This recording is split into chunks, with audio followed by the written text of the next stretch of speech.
the end of the day, people are out for themselves. This week's review is written by James Gunn, The Belko Experiment, directed by Greg McLean and starring Michael Rooker and John C. McGinley. Now, in a twisted social experiment, 80 Americans are locked in a high-rise corporate office in Colombia and ordered by an unknown voice coming from the company's intercom system to participate in a deadly game of kill or be killed. Now, Dayle, there's got to be a trailer there somewhere. Play that trailer. Play that trailer. Your chance of survival increases by following my orders. Your task is simply this. Kill 3 of your co-workers, or we will kill 6 others. Hey, all the lines are dead. We need to evacuate the floor. Mikey, come on, it's a joke, man. Hey, listen up, everybody. Whoever's doing this, they're having a little fun at our expense.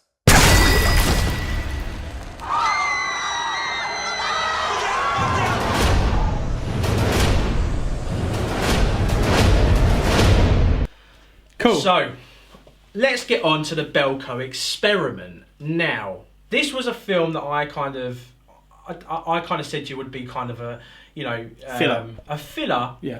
But I think it'd be one of these ones that will go under the radar. Underground potential. A very good one.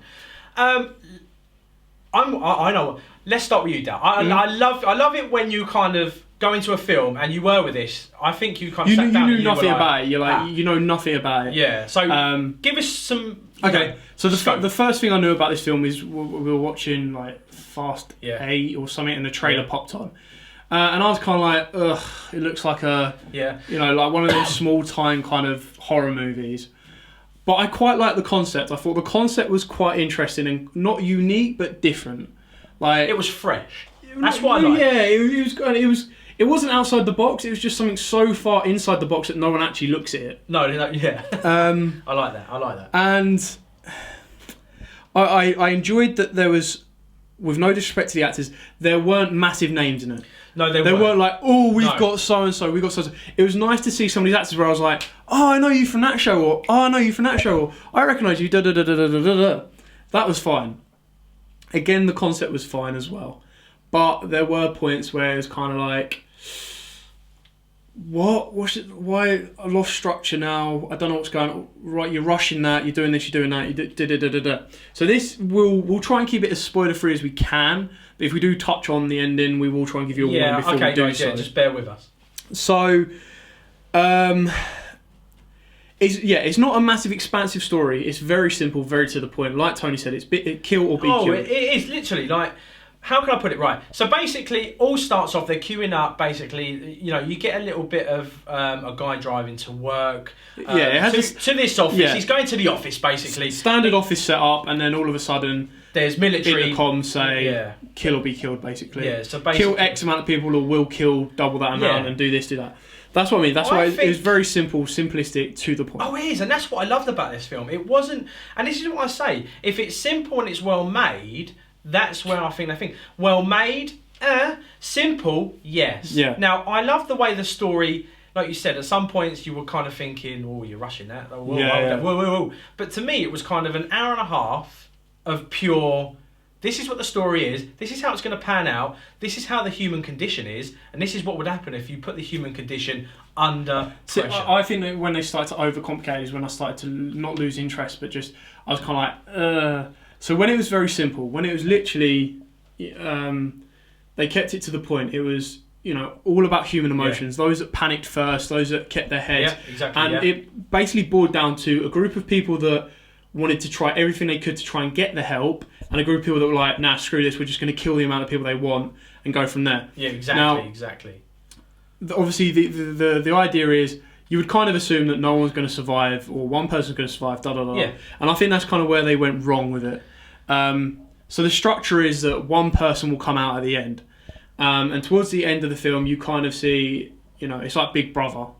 Oh, it is massive. It's a massive take on Big Brother. This is where a bit of a spoiler is going to happen. So right at the end, you see this camera of the one survivor from the Belko Experiment in Colombia, and it zooms out onto many cameras of sole survivors that have done the Belko Experiment in their own different realms. Yeah. So it's kind of like Big Brother is watching Little Brother kind of thing. Exactly, yeah. And that's kind of where I felt, what are you pushing for a sequel? Are you trying to leave this open that, oh my god, they're going to do more? If it does take off, we'll do more. Yeah, like, I didn't like that. I would have preferred a... walk away moment. Not even a walk away moment. I think I would have liked a twist. I would have liked a Saw twist where one of the people that was in the building was actually the one blowing people up. And to be quite fair, there was one guy that I thought throughout the whole thing was literally just going to come out, and I held myself and I thought, please be him. Please, like you said, it'll be that Saw moment where he'll literally just get up and he'll just be like... carry on trolling. Yeah. And then walk out, and then he would literally go up to a computer screen or something and go... off. Download or off, yeah. You know, and I thought that would be such a fitting ending. That would have been a good ending, yeah. But obviously, it's very gory, it's very in your face, and that's what I liked about it. They didn't hold back. They didn't go like, oh, there's a guy who's going to kill this other guy. No. We get shown different emotions, and we get shown how would you kind of... how the human reaction... How the human reaction would be and what the condition would be if you were put under these sets of situation. I mean, I wouldn't know how to do it. I mean, there's obviously different actors that took up lead roles, and then they will go... That's the thing with the lead roles as well, is... at the start, you could kind of see what they were focusing around. They was focusing around one character and his love interest, and then they were focusing around a couple of bad guys, and then they were focusing around this new girl.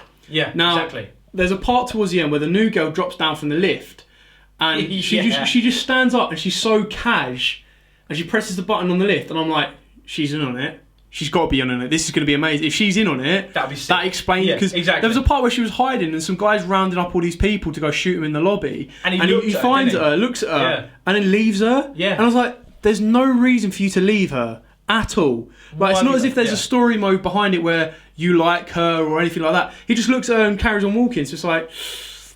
I reckon we could rewrite this. She drops down from the lift. And I'm kind of like, oh, this is the Kaiser Soze kind of moment. She's just going to brush herself off and walk out. Go. And obviously, changes a little bit on that plan. Yeah. Just a bit. And then you've got the love interests, and you're like, the main character and the love interest, you're like, with that love interest, I was a bit like, come on, just finish it. Just end it. Again, this is where it faltered, is...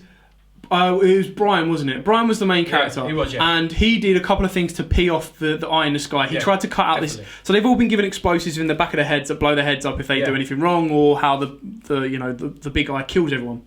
He tried to take it out. He gets a warning and he doesn't do it, so they don't kill him. He then goes up to the roof and starts chucking banners over the roof, and they give him a warning, and he goes to try and do it again, and they don't kill him. And at this point, you're kind of like, right, so he's going to survive then, because they just don't want to kill him. Yeah, he's just. But there was no reason why they didn't kill him. There was no story mode of we want this guy to succeed or anything like that. It was just like random blowing people's heads up, and it was like. But this at that point, do you know? Obviously, spoiler alert. When he gets a Stanley knife and he's locked himself in the bathroom and he cuts the back of his head. At one point, I thought, and all of a sudden he stops. They're like, "We're going to count down from 10," and I thought, oh, and I was getting a bit intense at that. And then all of a sudden, it stops. He's like that. He's like that. And I thought, he's got it out. And that's when I thought to myself, well, they haven't tried to kill him yet. Yeah. And I thought he's maybe taking it out, like, do you know what I mean? And then he's getting stitched up and blah blah blah blah blah. But I don't. That's what I mean. He didn't. And it was weird how this one woman was like, "I'll stitch you up. I know how to do stitches." Yeah. Like I didn't. There was a couple of suspense moments, like who's going to get shot, and and how's it's going to go. But for the rest of it, it was all kind of like self-made, and it was just like it was. I would have liked, maybe the love interest ends up, spoiler again, gets killed at the end. But I would have liked her head to explode, because then you would have been like, whoa, she's supposed to be the love interest. What's going on? You're trying to build towards a happy ending. And it takes you off of that rail of a standard movie. And again, that's where the Kaiser Soze kind of ending kind of goes with it, is it's like, didn't see that coming. And I know you kind of, sometimes you expect it, but to expect an ending of that's like happens 3 out of 10 times rather than an ending that happens 7 out of 10 times, you're kind of like, okay, whatever. Yeah, I mean, I thought this film was very simple and very to the point, and it was quick. It was kind of like wham, bam, thank you, ma'am. Do you know what I mean? This is what you're going to sit down. This is what you're going to get, right? You're going to watch it, and you're either going to like it or you're going to hate it. And to be quite fair, I didn't hate it. Either or. And because I think there's so much more potential for the storyline. Yeah, if they kept it simple, that would have been fine. If they were like thriller, cool, go with it. there were some tense moments. I was like, yeah, cool. And if they're the right thriller ending, I'd be like, yeah, fair enough, I'll accept that. But then when they started to make it more complicated, like, oh, there's a bigger plan in motion, there's so many people here, and then when the survivor, Brian, gets brought into the room out the back, and there's some guys, and they're just like, we're just doing an experiment to find out how the human reacts, and you appreciate human life and stuff like that. It's like, do you know what? I was thinking to myself, I was like, when they went into that room, I had the whole split thing in my head. I was like, oh my God, don't tell me Bruce Willis is going to be sitting there. Yeah. And I thought to myself, is there going to be a link with something else here? Are we all going to be like,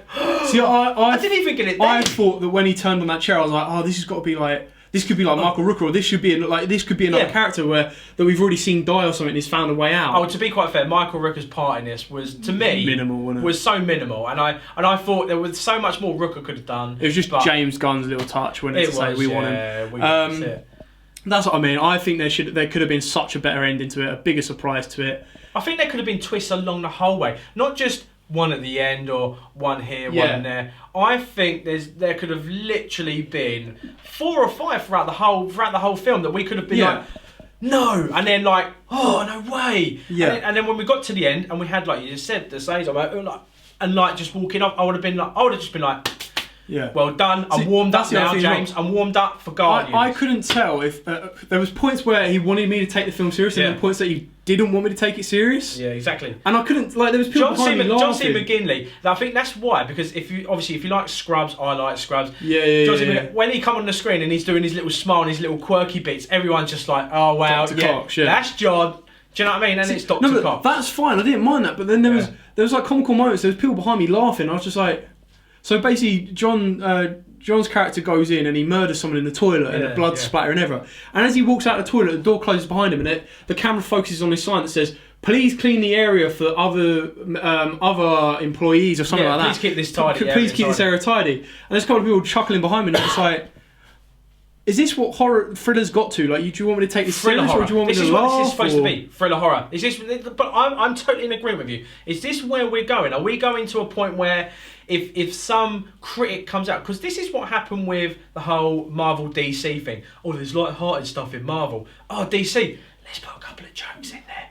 Obviously watch the Wonder Woman trailer and see the Mrs. Potts kind of character having a joke with Wonder Woman herself. But this is where I think we're going. Because some studio exec or some critic said we need a couple of light-hearted jokes or a couple of quick quips in there, I don't think this is where it should be. I think we should have a dark, deep, like, horror thriller. That film could have been so much more than what it was. I think it could have, like you said, it could have more twists and turns. And it could be. Could have had me grasping my seat a lot more than. Oh, it could be. I mean, the horrific. When it offered horror, it gave us horror. When it gave us simplicity, it gave us simplicity. But what it needed was, like we said, it needed the twists, it needed the turns, and it needed more scope to whatever it could have been.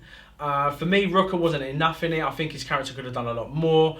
John C. McGinley was just basically Dr. Cox, just gone mental. And then obviously you had, as the wife pointed out to me, was the guy from Ghost. The guy from Ghost, what? The one with the scraggly hair. The one that was basically Mr. Leader for the bad guys. He's supposed to be like the bad guy in Ghost. Anyway, we've touched on that. So if you like that film... Yeah, it was I reckon the budget would have been quite small. It's very simplistic, very to the point, and it was, when it had its moments of thriller, there were some times where it grabbed me, and held my attention. But then there were points where I was just like, nah, you've lost me. I don't want to watch this anymore. You've kind of derailed me. And I think this is where we're at, and I think we're yet to see a good horror thriller come through yet. I really do. Well, I wouldn't count it as a horror because there wasn't anything that was like horror. I would count it as a thriller because it was realistic. There was no like aliens or anything like that. It was like, damn, I could be caught up in a situation like this. Like, oh, this is good. Like, that's how it started. Yeah, exactly. And then when it started to derail, like, oh, brother's big eye and stuff like that, I was kind of like, nah, you've overcomplicated something that you didn't need to overcomplicate. Yeah. If it stayed as simple as it started, if it stayed as simple as it started, it would have been so much more, and there could have been so much more potential. Yeah. Are we finished talking about this? Yeah, we're done. There was no performances that were like amazing, out of the world, and I'm just like, oh my god, you did such a good job. And there was nothing that was terribly bad. So. No, there weren't. I mean, to be quite fair, box standard, very simple story. Like we said, there was just bits that that grabbed you, bits that didn't. You know, there was no outstanding actors, or it was just basically bums on seats. This is what we're going to give you. There you go. Job done. For me, I'm going to score this, and I'm going to go with, just because it's basically fun and simple, I'm going to go 4. Yeah, that's fine. I mean, you're going to go 4 as well. I'm going to agree with 4 because, like, I think I enjoyed Fast and Furious a bit more than this, but that's only because I watched it as an action film. And it did give you a bit more adrenaline. This gave me the moments where I was kind of like, look, I haven't got the hype or the expectation for you, so exactly. I suppose my expectations are quite low. So yeah, I'm happy to give Belko a 4 out of 10. Yeah, so the weekend buzz goal, we scored Belko. The Belko Experiment 4 out of 10. Now, let's get on to what people really want. People really want this competition. Let's give you a refresh. So, our 10% discount code for this week for Limited Edition Comix is Belko, all capitals, BELKO. 17. Number 1, number 7. Yes. Boom. That gives you 10% off Limited Edition Comix. Put that in the checkout section. I will put the link to their website in the description below. Definitely. Now, the reason we mention this is because they've only gone and topped themselves one more. So, last week we had a limited edition cover of Champions. Yeah, we had that. Very, very great cover. And it was a really good one. Can I say about the winner last week? Yeah, we're about to get to it. Patient young Padawan. Because I just like to give stuff away. We will be getting on to the winner of Champions from last week before we get on to this very exclusive comic. Now, I'm just going to say this now. I don't want There's to only two places, 2 comic book stores in the UK that you can get this comic book cover from. Limited Edition Comix, and who cares about the other one? You own one, don't you? You own one of these, Dayle. I own one of these. I bought one as soon as I had it online. They are very, very limited, like insanely limited, and Limited Edition Comix will grade them for you as well. Yeah. So, let's go on to last week's winner. So the winner of the Champions Variant Edition, issue 1, was Tony. Stephen Jones. Stephen Jones, come on down! So, Stephen Jones, you won that Champions Limited Edition cover. It's just so amazing. Come and get it. I'm going to come and get it. Come and get it. So that's what you won, Stephen Jones. So that's what you've won. Every time I pick this up, Dayle, every damn time I see the Civil War captain, and I'm just no one cares about the back. It's all about the front. So that's what I mean. So basically, there's the front. You've won this. It's issue 1. Oh, is he getting a plastic protection? Yeah, he'll get protection as well. There you go. So he's going to get all that. So if you want to get the rest of these, just use Belko, all capitals, number 1, number 7. Put in discount code. Order it off Limited Edition Comix. Free delivery in the UK. Bing bang bosh. Remember, guys, that all you've got to do, that code, is just put it in the voucher section or coupon section before you go to the checkout. All right. So there you go, Stephen Jones. There's your prize. It's going to be coming straight to you, my man. Now on to this week's prize. Now Dayle said there's only 2 places in the UK that have this. Limited Edition Comix is one of them. Now Dayle, I'm going to show this. I'm absolutely going to show this. Are you ready for this, Dayle? Because I know every time you see this, you get a bit. See, I love this, and you're going to have to bring it closer to the camera so we can see. Right, so Dale's going to direct me here, because I'm going to hold this up. Well, you got it up the wrong way around as well, for starters. So there are 4 covers like this. So for those of you that haven't been watching or reading the Batman or the new DC Rebirth, there's a little... Am I getting that? You're getting that. There is influence from Watchmen. Now, as you can see, the cover is Batman, and then it turns to The Flash. Back to Batman, back to Flash, with the Watchmen badge in it. Am I doing this pretty? It looks pretty. Well done. You're a new model. QVC, eat your heart out. So, these are very, very limited. Issues 21 of Batman, 21 of Flash, 22 of Batman, and 22 of Flash all have these covers. They're all different arts, but they all have the latexual covers that change. These are incredibly limited. Like, you have no idea how hard to get hold of. They are crazy limited, guys. Limited edition, sold like that. eBay prices. Have we got eBay prices? You don't want to know. You don't want to know eBay prices. Don't even worry about those. Is it mad? It's mad. Oh, look, guys. Look, they will grade these for you as well, right? These are incredibly limited. Now, we're not giving you just one chance to win this. We're going to give you 3 chances because we're going to link up with Limited Edition Comix because they're doing their own giveaway. Limited Edition Comix are giving 2 of their own away, and we're giving 1 away. So, I will put the link to Limited Edition Comix 1 in the description below, so you can go onto theirs as well and have 3 chances of winning. But to win this one, incredibly simple. Like, it could not be easier. Oh, I've not heard the question yet. You've not heard the question? Go for it. I wasn't talking about Christian yet. I'm still hyping up the magazine. Do you know what? I don't even want to give it away. Tony wants to enter. You're going to have to enter then. You're going to have to enter. You're going to have to get your girlfriend to enter. You're going to have to get your dog to enter. You're going to have to get your mum to enter, your daughter. That's the same for you guys at home. Everyone enter for this. Because like, I cannot stress how hard that comic is going to be able to get hold of. And it's not exactly like it's like this kind of loosely put together, you know, front cover. The artwork on it as well. I love the artwork. I think the art was amazing. When you hit the light properly, is it hitting it properly? Yeah, because you have Batman with bats in the background, and it completely changes to Flash with lightning in the background. Like, it's incredible. So what is it now? Bit of both. There's me going, I've got this Okay. So, to win this, very, very, very, very simple. So, John C. McGinley. Oh. John C. McGinley. Yeah. Played what Doctor in the TV series Scrubs? I didn't just say this before, did I? I don't want Dr. Cox. I want his full name. Doctor Who Cox. Very, very simple. Very like we've even given you the beginning and the end of the answer, guys. All you have to do is find that first. The first name's something you have on chicken when you go to Nando's. Yeah, I'll have some peri peri sauce on it, please. Oh. He's not called Dr. Peri Peri Cox. I'll tell you that for nothing. He's not called Dr. Nando's Cox either. Dr. Nando's. Anyway, so John C. Chicken McGinley. connoisseur, blood. John C. To win this comic, very, very simple. Put in the comments below, subscribe to our YouTube channel, like the video, and then like Limited Edition Facebook page. Very simple, as easy as that, and answer this very simple question. John C. McGinley plays which Doctor in the Scrub TV series? My name's been Tony. I'm Dayle. We will see you next week for our Guardians of the Galaxy extravaganza. This is going to be amazing. So good. So good. So, we will see you all next week. At the end of the day, people are out for themselves.